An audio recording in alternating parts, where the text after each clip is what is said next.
दोस्तों, हम कई बार सोचते हैं कि जड़ी बूटी वाली हर्बल दवा खा रहे हैं, इसका क्या नुकसान होगा। मगर आप शायद ये नहीं जानते कि बहुत सारी जड़ी बूटियों का, हर्बल सप्लीमेंट्स का इंटरेक्शन हो जाता है एलोपैथिक दवा से। तो आज मैं यही चीज़ आपको बताऊंगा। तो एक दवा है जिसको गिंगो कहते हैं, GINKGO। उसका बायोलॉजिकल सोर्स होता है गिंको बायोलोबा। अगर हम कंकरेंट यूज़ करते हैं non steroid anti inflammatory agent के साथ, जैसे मान लीजिए ब्रूफेन है और गिंको है, इन दोनों का प्रयोग करते हैं तो रिस्क बढ़ जाएगा ब्लीडिंग का। और अगर कहीं वारफेरिन जो एंटी कोगुलेंट है उसके साथ यूज़ कर लेते हैं, एक दवा है एंटी कोगुलेंट जो कि क्लॉट बनने नहीं देती, तो ब्लीडिंग हो जाएगी। तो ये बहुत बड़ी चीज़ है। ऐसे ही लहसुन है, गार्लिक, जिसको हम बॉटनिकल नेम एलियम स्टाइवम देते हैं।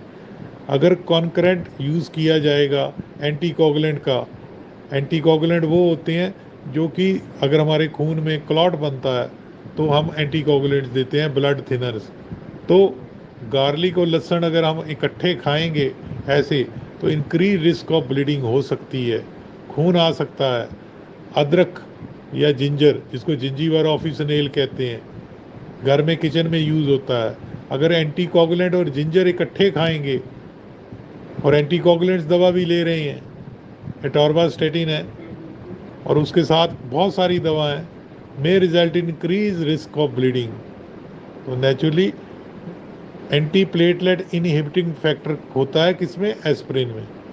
तो वो भी इसके साथ अगर बहुत ज़्यादा यूज़ की जाएगी, क्योंकि सल्फा क्वानिडीन इन्हांस एब्जॉर्प्शन करती है। जेंसिंग होती है सेक्स की दवा, पेनेक्स जेंसिंग, जो कि एरेक्शन टाइम बढ़ाती है, सेक्स का टाइम बढ़ाती है। अगर जेंसिंग कंकरेंट यूज़ करेंगे हम एंटी डायबिटिक एजेंट्स के साथ, यानी कि जो डायबिटीज़ की मेडिसन है, तो इससे हाइपोग्लाइसीमिया, ब्लड ग्लूकोज लेवल बहुत ज़्यादा गिर सकता है। ये ध्यान रखना है, क्योंकि बहुत सारे लोग डायबिटिक होते हैं, उनमें सेक्स की प्रॉब्लम कई बार हो जाती है, होती है क्योंकि वो एक सिम्टम है। अगर वो जेंसिंग लेते हैं और साथ में एंटी डायबिटिक एजेंट मेडिसिन भी ले रहे हैं, तो नेचुरली कंकरेंट ड्रग इंटरेक्शन हो सकता है, उनको ब्लड ग्लूकोज लेवल उनका नीचे आ सकता है बहुत ज़्यादा। तो नेचुरली अगर वो जेंसिंग भी ले रहे हैं, फिनोग्रीक भी ले रहे हैं, यानी कि मेथी के बीज भी ले रहे हैं, कस्तूरी मेथी के लहसुन भी ले रहे हैं, अदरक भी ले रहे हैं, तो नेचुरली सावधान हो जाइए। सेंट जॉन वॉट, जिसको हाइपरिकम परफर्टम कहते हैं, और साथ में अगर डिजॉक्सिन कंजेस्टिव कार्डिक फेलियर की दवा है वो ले रहे हैं, तो उससे डिजॉक्सिन की एफिकेसी कम होती है। और साथ में अगर हम वारफेरिन ले रहे हैं तो उससे ब्लीडिंग हो सकती है। रुबाब, रुबाब जिसको अम्ब्रेला ड्रग भी कहते हैं, जिसको रहीम ऑफिसनेल कहते हैं, तो cardiac glycoside and anti rhythmic agents.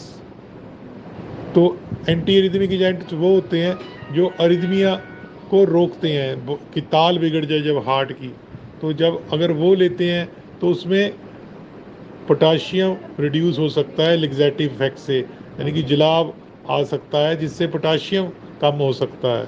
तो जैसे मुलट्ठी है, लिकोरिस, जिसको ग्लाइसिरेजा यूरालेंसिस कहते हैं, कॉर्टिकोस्टेरॉइड और थायजाइड डायूरेटिक लिए जाते हैं, और डिजिटलिस और अदर कार्डियोग्लाइकोसाइड ली जाते हैं, तो उसकी सेंसिटिविटी बढ़ा देती है।